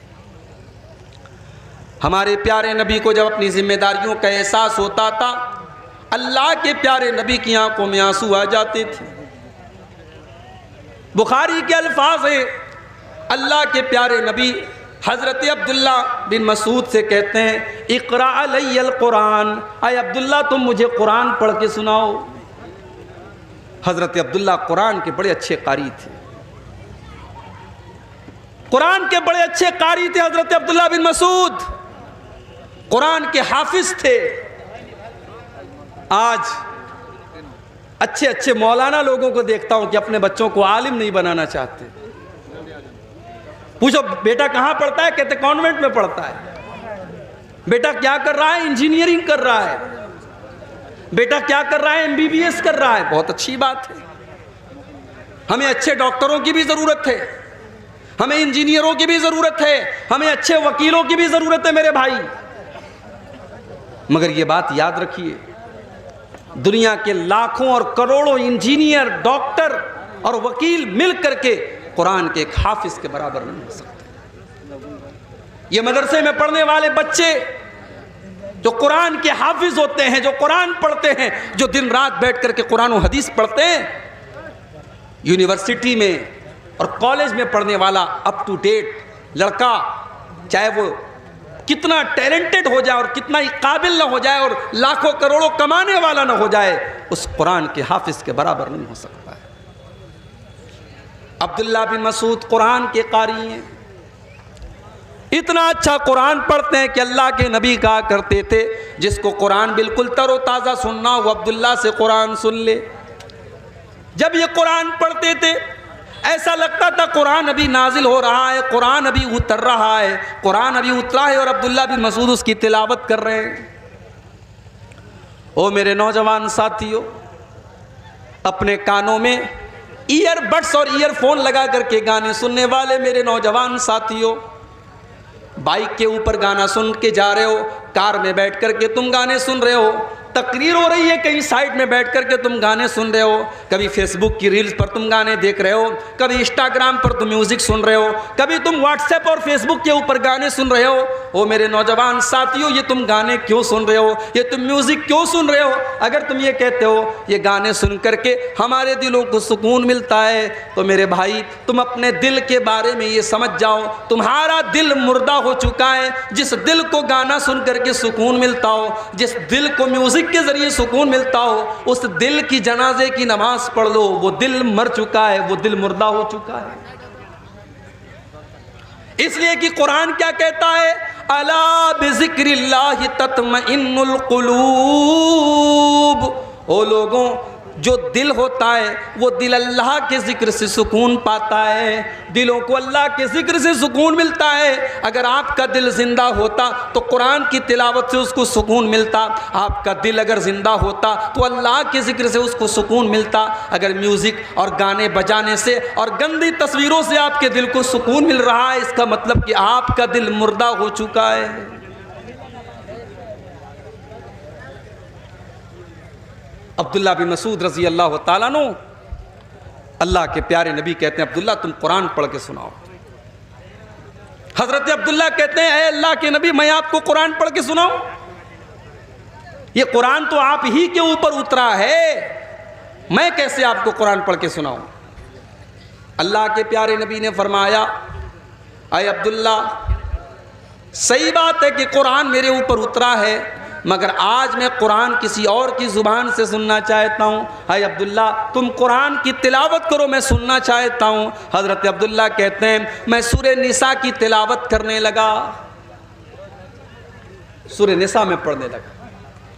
मैं तिलावत करता चला जा रहा हूँ, अल्लाह के नबी गौर से सुनते चले जा रहे हैं।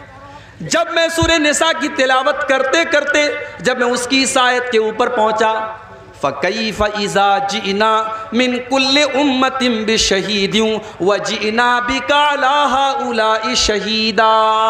ऐ नबी आपका क्या हाल होगा जब हम हर उम्मत में से एक गवाह को लाएंगे, और ऐ नबी कल क़यामत के दिन हम आपको आपकी उम्मत के ऊपर गवाह बना कर के लाएंगे। अल्लाह के नबी जब इस आयत को सुनते हैं आपको अपनी जिम्मेदारी का एहसास होने लगता है। आपके दिल में ये ख्याल आता है कल क़यामत के दिन मेरी उम्मत के बारे में मुझसे पूछा जाएगा। अल्लाह के नबी की आंखों से आंसू बहने लगते हैं, अल्लाह के नबी रोने लगते हैं, और आप कहते हैं कि अब्दुल्ला बस करो, आए अब्दुल्ला रुक जाओ। हजरत अब्दुल्ला कहते जब मैंने नजरें उठा के देखी, फैज़ा आइनाहु तज़रीफ़ान, अल्लाह के नबी की आंखों से आंसू बह रहे थे, अल्लाह के नबी रो रहे थे। आपको अपनी जिम्मेदारी का एहसास था।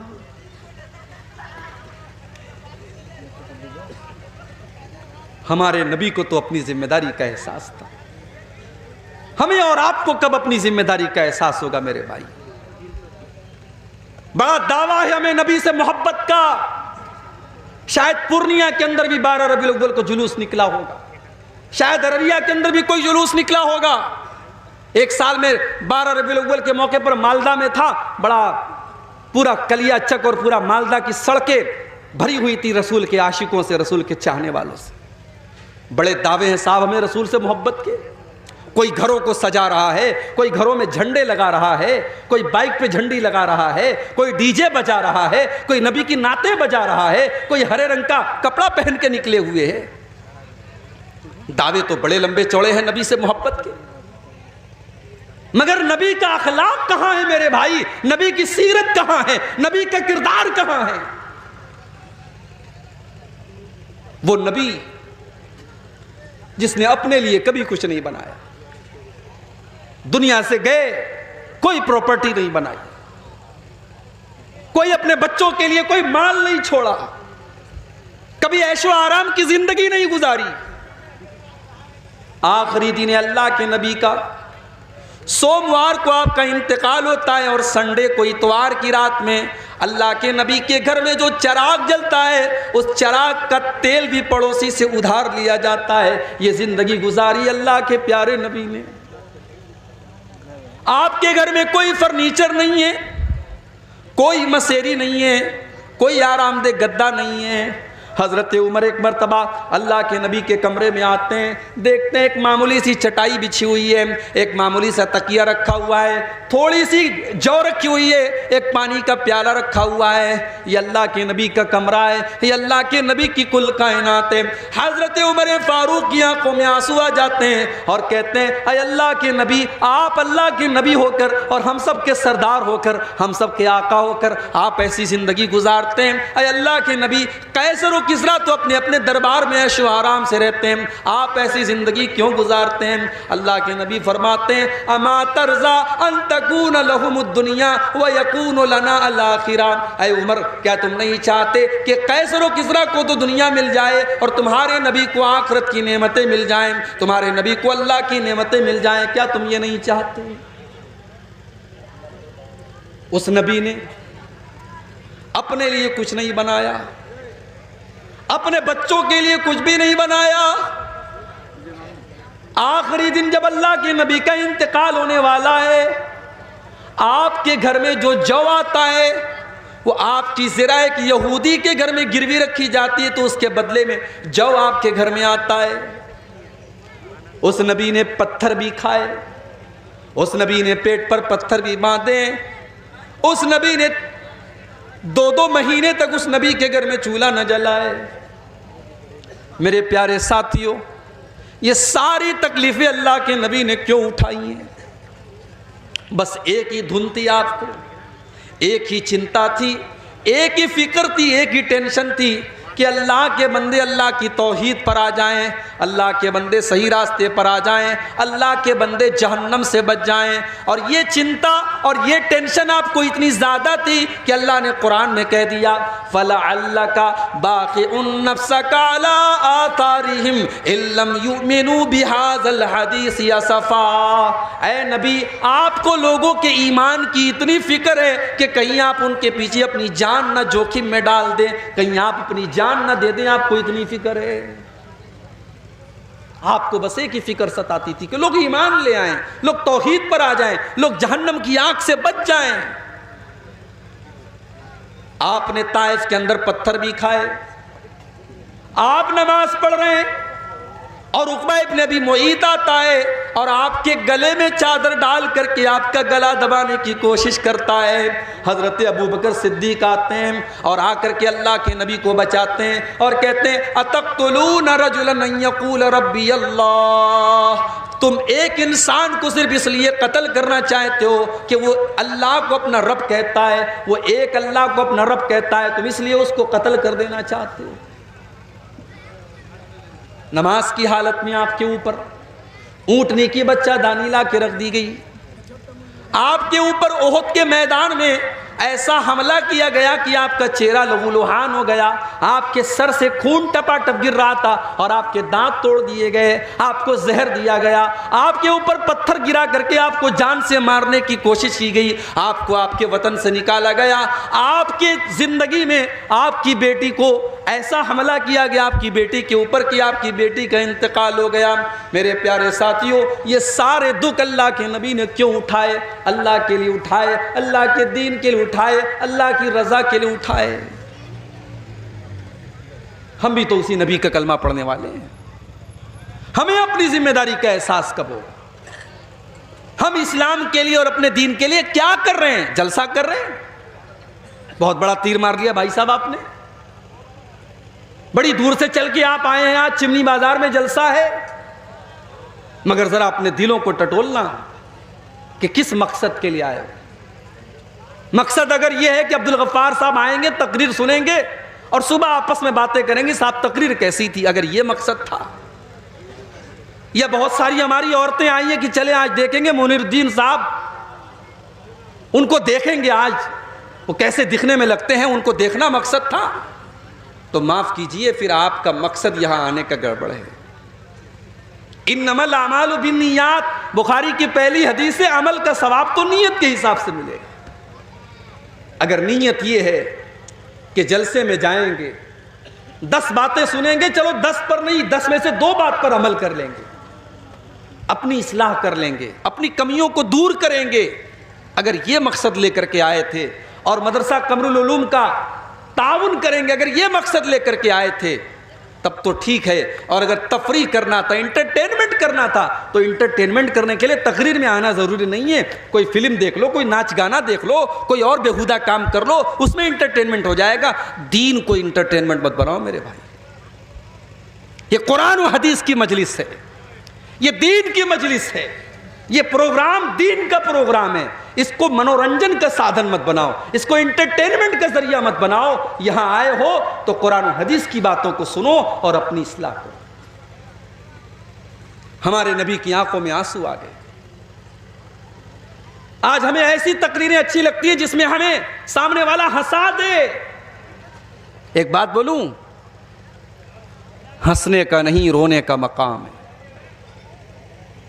ये जो हम लोग हंसते हैं ना, हंसना मना नहीं है शरीयत में, मगर जो लोग हमेशा हंसते रहते हैं, मोबाइल पर देखो तो जोक लगा के सुनते हैं, कॉमेडी वाले प्रोग्राम सुनते हैं, कहते साहब मैं हंसता रहता हूं। एक हदीस आपको सुनाने जा रहा हूं, बड़े गौर से सुनिएगा, ज्यादा हंसने से भी दिल मुर्दा हो जाता है। तिरमिजी की रिवायत है, अल्लाह के प्यारे नबी फरमाते हैं, मैं 5 बातें बयान करने जा रहा हूं, इन 5 बातों को कौन सीखेगा? मैया कुज़वन्नी हाउलाइल कलिमात, मैं 5 बातें बयान करने जा रहा हूं। इन 5 बातों को कौन सीखेगा? हजरत अबू हुरैरा, अल्लाह के नबी के वो साहबी जिन्होंने अपनी ज़िंदगी को वक्फ कर दिया था दीन सीखने के लिए, कुरान और हदीस सीखने के लिए। अबू हुरैरा कहते हैं, अय अल्लाह के नबी, मैं आपकी बातों को याद करूँगा। अय अल्लाह के नबी, मैं आपकी बातों को याद करूँगा और दूसरों तक पहुँचाऊँगा। आपने फरमाया, नोट कर लो, मैं 5 बातें बता रहा हूँ। नंबर 1, इत्तकिल महारिम तकुन अगनन नास। इत्तकिल महारिमा, तुम हराम से बचने वाले बन जाओ। तुम हराम से बचने वाले बन जाओ, तुम सबसे बड़े मुत्तकी बन जाओगे। मुत्तकी बनना है तो बहुत तहज्जुद पढ़ने की जरूरत नहीं है। मुत्तकी बनना है तो बहुत नफिल रोजा रखने की जरूरत नहीं है। इत्तकिल महारिमा, हराम चीजों से बचो। तकुन नज़हदन्नास, तो तुम सबसे बड़े इबादत, तकुन आबदन्नास, तुम सबसे बड़े इबादत गुजार बन जाओगे।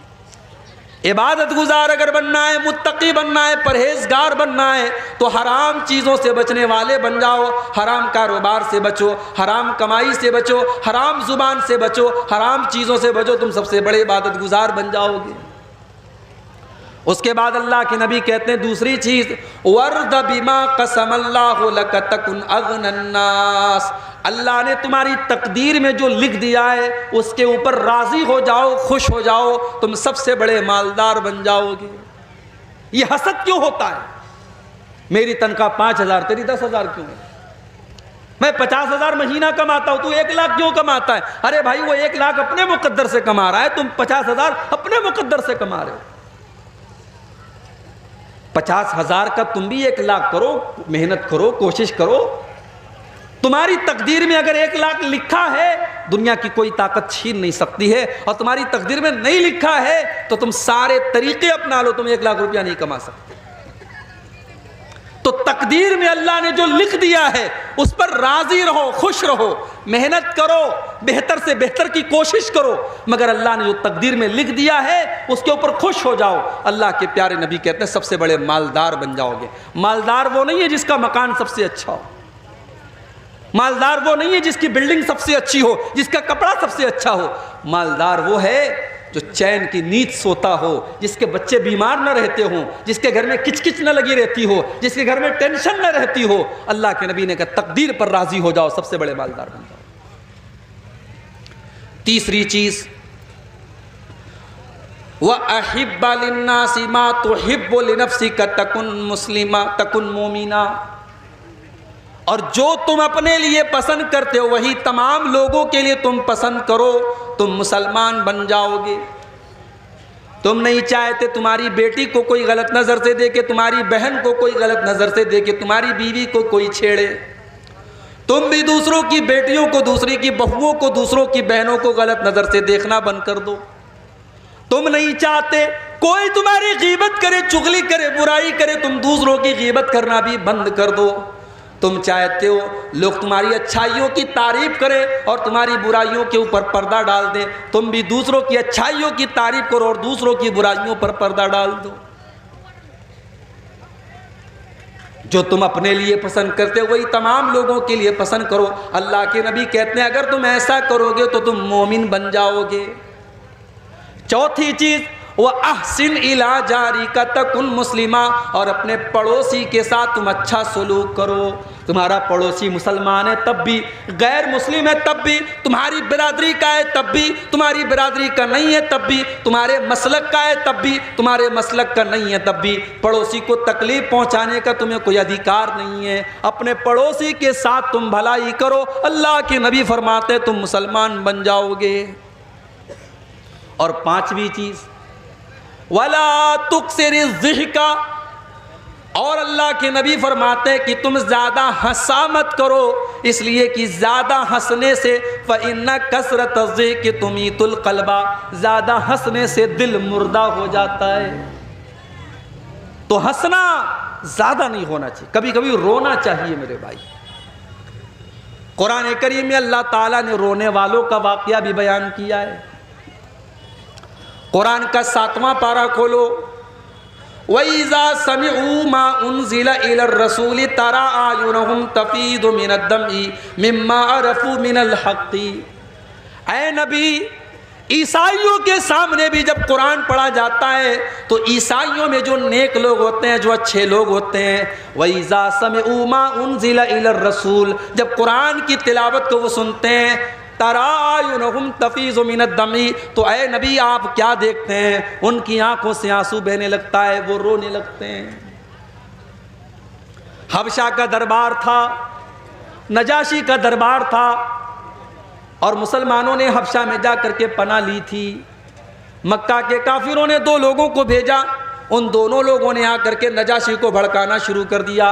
कहा है नजाशी, ऐ हबशा के बादशाह, ये लोग जो आपके मुल्क में आए हैं, ये हज़रत ईसा अलैहिस्सलाम को बुरा भला कहते हैं, ये हज़रत मरियम को बुरा भला कहते हैं, ये हमारे मुल्क से बगावत करके आए हैं, आप इनको हमारे हवाले कर दीजिए।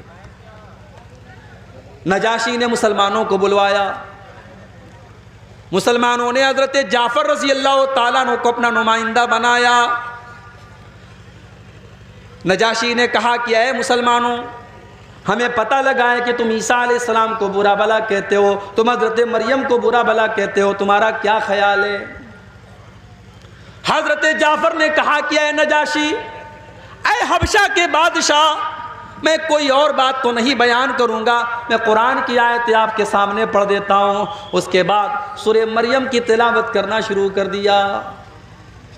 कभी मौका मिले तो सूरह मरियम की किसी अच्छे कारी की आवाज़ में सूरह मरियम की तिलावत सुनो मेरे भाई, अगर अंदर से रूह न सरसार हो जाए तो कहना। कुरान का अंदाज, कोई अच्छा कारी जब कुरान पढ़े। हज़रत जाफ़र तो अल्लाह के नबी के सहाबी, जब उन्होंने अपने अंदाज में कुरान को पढ़ना शुरू किया, वज़कुर फिल किताबी मरियम, जब उन्होंने हज़रत मरियम का वाक़या बयान करना शुरू किया, ईसा अलैहिस्सलाम के पैदाइश का वाक़या बयान किया, पैदा होने के बाद जब हज़रत मरियम ईसा अलैहिस्सलाम को अपनी गोद में लेकर के गई और कौम के लोगों ने ताना मारना शुरू किया, और हज़रत मरियम ने अपनी माँ की गोद में अपने अल्लाह के नबी होने का ऐलान किया, अल्लाह के बंदे होने का ऐलान किया। जब ये सूरह मरियम की आयतें जब हज़रत जाफ़र ने पढ़ना शुरू की, पूरा दरबार रोने लगा, नजाशी भी रोने लगे, और पूरा का पूरा दरबार सिसकियों से गूंजने लगा, पूरा दरबार रोने लगा। और नजाशी भी ईमान ले आया और उसके दरबार के कई लोग ईमान ले आए। अल्लाह ने फरमाया, वइज़ा समिऊ मा उनज़िला इलर रसूल तरा आयुनहुम तफीज़ु मिनद्दमी, ऐ नबी, जब कुरान उनके सामने पढ़ा जाता है तो वो कुरान को सुन करके रोने लगते हैं। मेरे प्यारे साथियों, कुरान तो वही आज हमारे पास भी है, कुरान वही है। आज उसी कुरान को हमारे यहाँ तरावी में पढ़ा जाता है, मगर हाफिज साहब ने अगर 1.5 पारे की जगह 2 पारा पढ़ा दिया, अगर 1 पारे की जगह 2 पारा पढ़ा दिया तो हमारा पारा चढ़ जाता है। हाफिज साहब आपने ज़्यादा क्यों पढ़ा दिया? उस कुरान को सुनकर के आज हमारे दिल की कोई दुनिया नहीं बदलती, न हमारी आंखों से आंसू आते हैं। मेरे प्यारे साथियों, क्या बात है, कुरान तो वही है, कुरान तो वही है जिसके बारे में अल्लाह ने फरमाया, लौ अनज़लना हाज़ल कुरआन अला जबलिन लरअयतहु खाशिअम मुतसद्दिअम मिन खशियतिल्लाह। ऐ नबी, इस कुरान को अगर हम किसी पहाड़ के ऊपर भी उतार दें तो पहाड़ भी अल्लाह के खौफ से चूर चूर हो जाएगा। हमारे दिल की क्या औकात है? हमारा दिल तो मुलायम सा है, नरम सा है, गोश्त का बना हुआ है। अल्लाह ने कहा कुरान पहाड़ पर भी उतरता तो पहाड़ चकनाचूर हो जाता, और आज कुरान से हमारे दिल के ऊपर कोई असर नहीं हो रहा है। इसका मतलब कि हमारा दिल पहाड़ से भी ज्यादा सख्त हो चुका है। कुरान का पहला पारा उठाओ, अल्लाह ने यहूदियों के बारे में फरमाया, सुम्मा कसत कुलूबुकुम मिन बादि ज़ालिका फहिय कल हिजारति औ अशद्दु क़स्वा। ऐ यहूदियों, तुम इतने गुनाह कर चुके हो, तुम अल्लाह की इतनी नाफरमानी कर चुके हो कि गुनाह करने की वजह से तुम्हारे दिल कठोर हो चुके हैं, तुम्हारे दिल सख्त हो चुके हैं, पत्थर से भी ज़्यादा कठोर हो चुके हैं। इसलिए कि पत्थर भी कुछ ऐसे होते हैं कि पत्थर से रिस रिस करके पानी बहने लगता है, पत्थर अल्लाह के खौफ से झुक जाता है और पत्थर से नदियाँ निकलने लगती हैं। मगर यहूदियों, तुम अल्लाह के इतने बड़े नाफरमान और इतने बड़े गुनहगार हो कि तुम्हारे दिल तो पत्थरों से भी ज़्यादा सख्त हो चुके हैं। आज जानते हो हम कब्रिस्तान जाते हैं, कब्रिस्तान जाकर के भी हमारे दिल नर्म नहीं होते, हमारी आंखों से कभी आंसू नहीं आते। जनाजे में हम जाते हैं, जनाजे को कब्र में उतारा जा रहा है और हम बैठ करके दुनिया की बातें कर रहे हैं, हम इंडिया पाकिस्तान के मैच की बात कर रहे हैं, हम विराट कोहली के शॉट की तारीफ कर रहे हैं, हम दुनिया की बातें कर रहे हैं, हम कब्रिस्तान में खड़े होकर के दुनिया की बातें कर रहे हैं। मेरे प्यारे साथियों, ये कितनी सख्त दिली की बात है। कब्रिस्तान तो वो जगह है जो हमारी औकात हमें बताती है, जो हमें हमारी आखिरत बताती है, मगर हम तो इतने सख्त दिल हो चुके हैं कि कब्रिस्तान जा करके भी हमें मौत याद नहीं आती, कब्रिस्तान जा करके भी हमको आखिरत याद नहीं आती। इब्ने माजा की रिवायत है, एक अंसारी सहाबी का जनाजा था, जनाजे को कब्र में उतारा जा रहा था। अल्लाह के प्यारे नबी अपने सहाबा को लेकर के कब्र के एक साइड में बैठे हुए थे और बिल्कुल खामोश थे, और आप उस कब्र के बारे में सोच रहे थे। अचानक आपकी आंखों से आंसू बहने लगे, आप इतना रोए हत्ता बल्लसरा, आपके आंसुओं से वहां की जमीन भीग गई, जमीन तर हो गई। आपने अपने सहाबा से फरमाया, लिमिस्लि हाज़ा फ़अइद्दू या इख़वानी, ऐ मेरे सहाबा, इस कब्र में तुमको भी जाना है, ये मंजिल तुमको भी देखनी है, ये जगह तुमको भी देखनी है, तुम इसकी तैयारी करो। ओ पूर्णिया में प्लाट बनाने वालों, वो चौक में मकान खरीदने वालों, वो करोड़ों की प्रॉपर्टी बनाने वालों, कब्र में कोई प्रॉपर्टी काम न देगी, कोई दुकान काम न देगी, तुम्हारे घर का एसी काम न देगा, तुम्हारे घर का पंखा काम न देगा, तुम्हारे घर में लगाया गया इन्वर्टर काम न देगा। उस कब्र में तुमको भी जाना है, वहाँ तुम्हारा बेटा तुम्हारी मदद करने ना आएगा, तुम्हारी बीवी तुम्हें एक गिलास पानी देने ना आएगी। लिमिस्लि हाज़ा फ़अइद्दू या इख़वानी, अल्लाह के नबी अपने सहाबा से कहते हैं, ऐ मेरे सहाबा, इस कब्र में तुमको जाना है, तुम इसकी तैयारी करो। हमको तो कब्रिस्तान जाकर के भी मौत याद नहीं आती, हमारी आंखों में कभी आंसू नहीं बहते कब्रिस्तान जाकर के। उस्मान गनी को देखो, ये अल्लाह के नबी के वो सहाबी है जिनको अल्लाह के नबी ने कई मर्तबा जन्नती कहा था। उस्मान गनी जब कब्रिस्तान के पास से गुजरते थे और कब्रों को देखते थे, ज़ारो कतार रोने लगते थे, आंखों से आंसू बहने लगते थे। पूछा गया कि उस्मान गनी, जन्नत की बात आती है तो आप नहीं रोते हैं, जहन्नम का तस्करा होता है तो आप नहीं रोते हैं, कब्रिस्तान को देख करके क्यों रोने लगते हैं, कब्रों को देख करके क्यों रोने लगते हैं? उस्मान गनी कहते हैं, ओ लोगो, मैंने अपने प्यारे नबी, अल्लाह के प्यारे नबी को ये फरमाते हुए सुना है, इन्नल कब्रा मंजिल में मनाजिल आखिरा, बेशक कब्र आखिरत की पहली मंजिल है, जिसने इस मंजिल को क्रॉस कर लिया उसके लिए आगे की मंजिलें भी आसान होंगी। मेरे नौजवान साथियों, जैसे तुम फेसबुक के लिए टाइम निकालते हो, जैसे तुम व्हाट्सएप के लिए टाइम निकालते हो, कुछ टाइम निकालो जिंदगी में ऐसा जब हम हो, हमारा अल्लाह हो और हमारी आंखों में आंसू, तन्हाई में बैठकर अपने पापों को हम याद करें, अपने गुनाहों को याद करें और अल्लाह की बारगाह में हम दो चार आंसू बहा दें। अल्लाह की कसम, ये आंसू अल्लाह को बहुत पसंद है। जिस आंख से अल्लाह के खौफ से आंसू बहेगा, उस आंख को अल्लाह ताला जहन्नम की आग में नहीं डालेगा।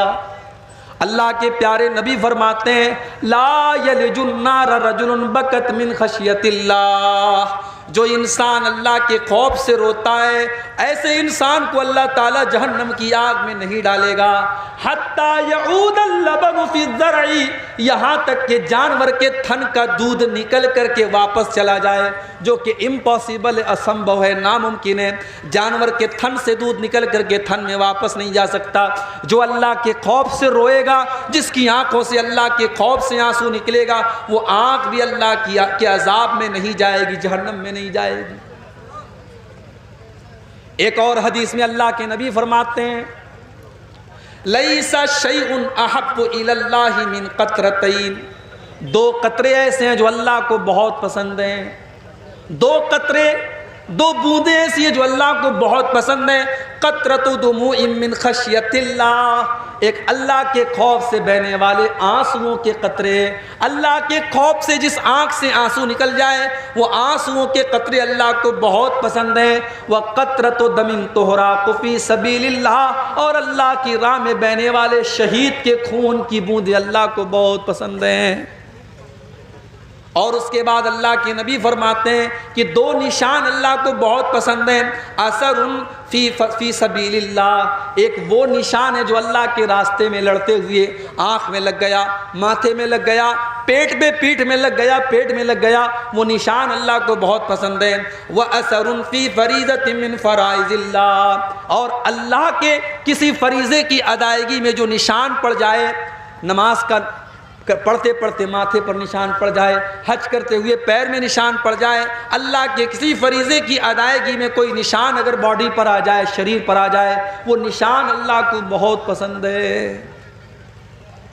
अल्लाह के खौफ से रोना अल्लाह को बहुत पसंद है। कुरान का 16वां पारा उठाओ, सूरह मरियम की आयतें हैं। अल्लाह ने बहुत सारे नबियों का जिक्र किया। अल्लाह ने ज़करिया अलैहिस्सलाम का जिक्र किया, यहया का जिक्र किया, अल्लाह ने मूसा का जिक्र किया, ईसा का जिक्र किया, अल्लाह ने इब्राहीम का जिक्र किया, अल्लाह ने इदरीस का जिक्र किया, अल्लाह ने इस्माइल का जिक्र किया, अल्लाह ने नूह अलैहिस्सलाम का जिक्र किया। अल्लाह ने बहुत सारे नबियों का जिक्र करने के बाद फरमाया इज़ा तुतला अलैहिम आयातुर रहमानी खर्रू सुज्जदन व बुकिया। ओ लोगो, ये हमारे पैगंबर थे, ये हमारे नबी थे, ये हमारे रसूल थे। जब इनके सामने अल्लाह की आयतें पढ़ी जाती थी ये सजदे में गिर जाते थे और रोने लगते थे। ओ लोगो, आज हमारी आंखों से आंसू क्यों नहीं आते हैं? हमारी आंखों से आंसू नहीं आते, क्यों नहीं आते? क्योंकि दिल सख्त हो चुके हैं। ये चंद बातें अल्लाह के खौफ से आंसू और रोने के मुतालिक थी। अल्लाह ताला से दुआ है रब्बुल आलमीन हम सबको अल्लाह से डरने की तौफीक अता फरमाए। अल्लाह हमारे दिलों में अपना खौफ पैदा फरमाए। जो हम में बीमार हैं अल्लाह उनको शिफाए कामिल अता फरमाए। जो रोज़ी रोटी से परेशान हैं अल्लाह उनके कारोबार में बरकत नसीब फरमाए। अल्लाह हमारे मुल्क की हिफाजत फरमाए। अल्लाह हमारे मुल्क को ज़ालिमों के जुल्म से, शरीरों के शर से महफूज रखे। अल्लाह हमारे उलमा की हिफाजत फरमाए। हमारे जो उलमा बेकसूर आज जेलों में हैं अल्लाह उनको